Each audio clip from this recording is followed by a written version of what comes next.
Hello everyone, I'm here with two of my pigeon friends. I hope you enjoyed the sunrise that I put in from this morning. It's always my most favorite place to be in the morning. But now we are on the front deck, which is on the same level, just faces west. This is where I grow most of my vegetables, fruit, a lot of cut flowers. It's the garden I find myself actually harvesting from the most.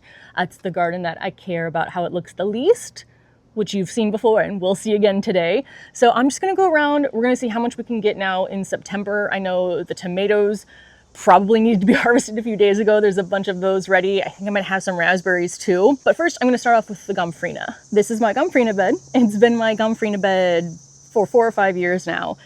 Any of the gomphrena that is the lighter pink color, I did not start from seed. And then all the other ones, which had the more round shaped flower, those I did start from seed. And these are cut and come again flowers. So the more you harvest, the more they'll produce. You definitely can use them in bouquets, but what I usually use them for is dried flowers. So I harvest these, I hang them up to dry, and then I will use them over the winter for flower crowns, wreaths, whatever it might be that I want to use them for. But I'll show you how you can tell when these are ready to be harvested. There are two main ways you can tell when gomphrena is ready to harvest. The first is the shape of the flower. So the larger they are, the more circular, almost becoming oval, that means they're probably ready to be harvested. The smaller they are, they probably need a little bit more time. The other test is the wiggle test, which is the exact same thing that you do on zinnias. So if I wiggle this smaller one down here, you can see how the stem is very floppy up near the flower. Whereas if I do this one, you see that the whole stem kind of moves as one. So this one is ready to harvest.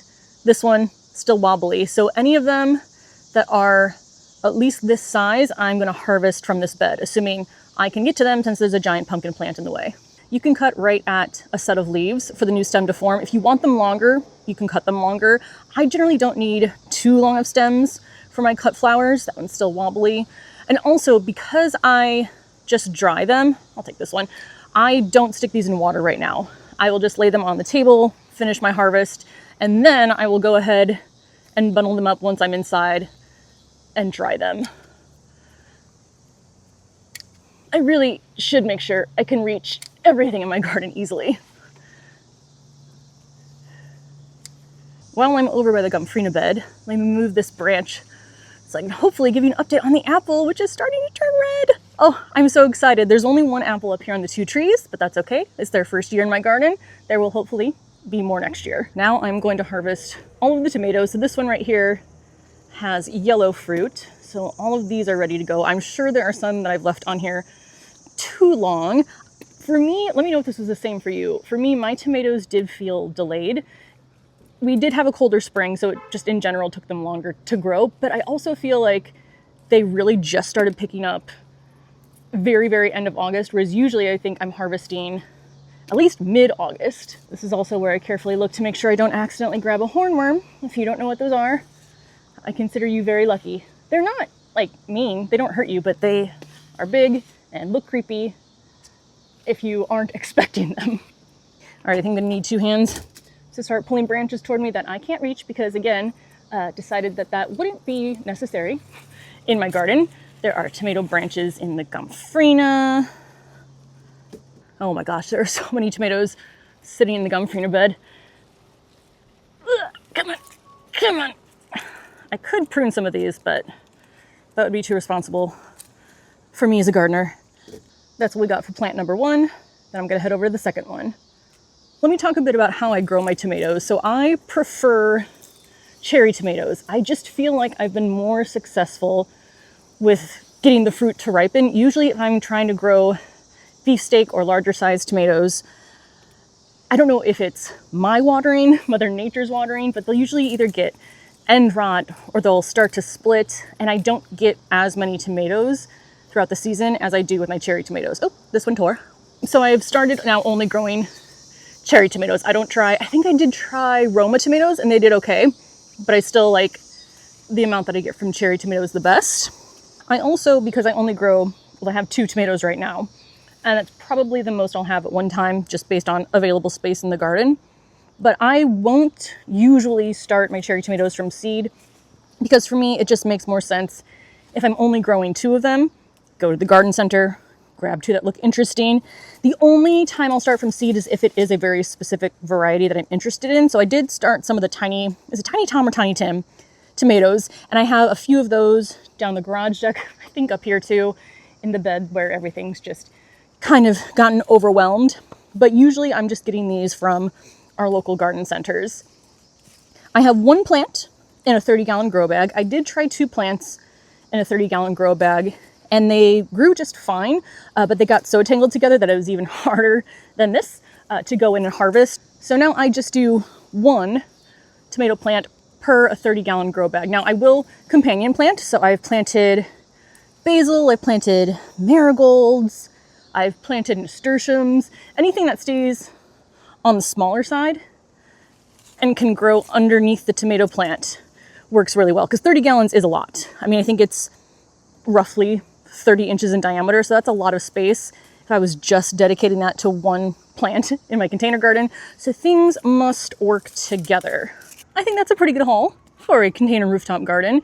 I am actually heading out of town in a couple days. I won't eat all these by then, so I'll probably make, I made a really good tomato jam. I literally searched for easy tomato jam recipe. I'll link it down below, but I did cut the amount of brown sugar in half because I wanted it to be more savory than sweet, but it was really, really good. I still don't see any signs of pumpkins on this pumpkin vine.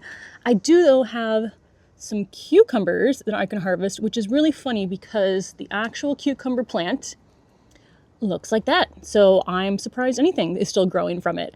I also have some peppers. These are called lunchbox. They are tiny, but they are bell peppers. I know they kind of look a little bit more like jalapeno peppers, but they are not. It's the same thing with my pepper plants and most of my vegetable plants as with the tomatoes. Since I'm growing one, maybe two at the most of my other plants, I will just get the plant from a garden center. Now, overall, my peppers in general, I feel like they've been fine. I think that this year, it was just so cold for so long that they got a little confused. And I haven't had the normal harvest that I usually get from them, but I still like them enough to grow them each year. I'm gonna grab raspberries next, and then that's probably it out here for the fruit and veg, and then we will harvest the cut flowers. Usually I can get about a handful each morning, which is just perfect for my breakfast, so I don't really get enough from these two raspberry plants that I have to make a jam or anything like that, but I can toss them on my breakfast each morning. Also, it's fun trying to maneuver and pull thorny branches towards you. I actually do have a pair of gloves that work really well for thorny plants, but I didn't feel like grabbing them before I came out here, and I might be regretting that a little bit right now. I'm going to start harvesting the zinnias next. Not all of them, so the bees can keep using them, but it also looks like these need some water. So I'm going to harvest first, and then I will give them a second round of water. I do the same thing with these that I do for the gomphrena. If the stem is stiff, I know that they are ready to be harvested. I'll also go through and deadhead any that I've left on too long, but also exciting news, these don't have powdery mildew yet. They usually get it, I'd say, by now. Last year it came really early August, which was terrible. This year though, nothing on this. There is powdery mildew on one ballerina zinnia out back, but I'm really happy that it hasn't spread here yet.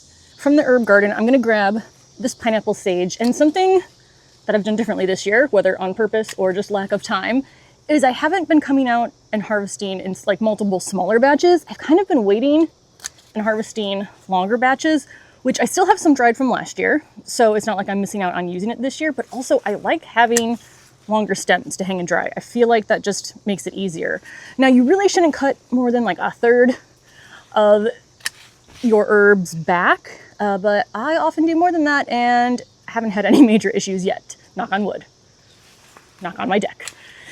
I'm gonna grab some zinnias from this bed. These mostly have the zinderella red and purple. I like these.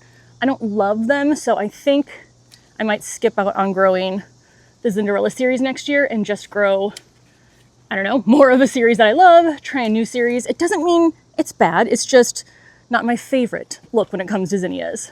Now what I want to get are those beautiful red dahlias up there at the top, which I don't remember planting.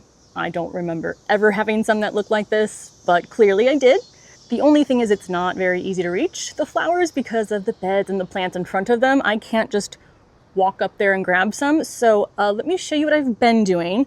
However, I do not recommend that you also do this. First, I step up onto this raised bed with the sunflower in it.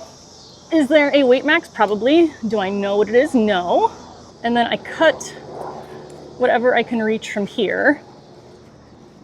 It's just so funny because I feel like the plants I didn't mean to plant that wouldn't really like be my style or what I think would be my style are the ones that do the best. And then they make me fall in love with them. But again, no idea where this one came from. There are a lot here that are ready to be harvested. And again, also dahlias are cut and come again, so I want to keep harvesting so that more dahlias will grow until the end of the season. So I'm able to reach this side pretty easily. This is where I kind of lean over the wall edge and grab what I can. If you were seeing this video, I did survive because I've edited it.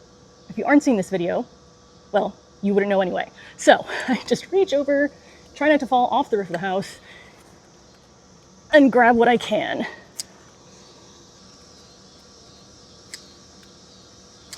All right, there's one I couldn't reach, but that is good enough for me. So now let's step back into a thorny raspberry bush. And there we go. I think that's good for today. So here is what I grabbed. I grabbed cucumbers, peppers, raspberries. Those zinnias were ones where the stems were broken off, so I'm just gonna put them inside to dry those heads. I have my gomphrena, giant basket of tomatoes. These are the Queenie Lime zinnias, the unknown red dahlia. So if that looks familiar to you, just some red ball dahlia, let me know what you think the name is. My pineapple sage, which I'm gonna hang to dry, and then some other random flowers. I think this is Emery Paul, and then this is one of the giant veneries, but I don't remember getting purple, and yet it is purple. So I think that's gonna be it for today's harvest. I'm always amazed at what I can get on a weekly or bi-weekly basis, especially with cut and come again flowers and tomatoes from an 18 by 19 square foot garden. And I still need a path to walk around, so it's not even like I'm using all of the 18 by 19 square feet to grow on. But it's been since 2019 that I've been growing on here, and every year it still is just as amazing as the last. So let me know if you have any questions on any of the plants that I've harvested. I hope you have a great day, and I'll see you in the next video. Bye.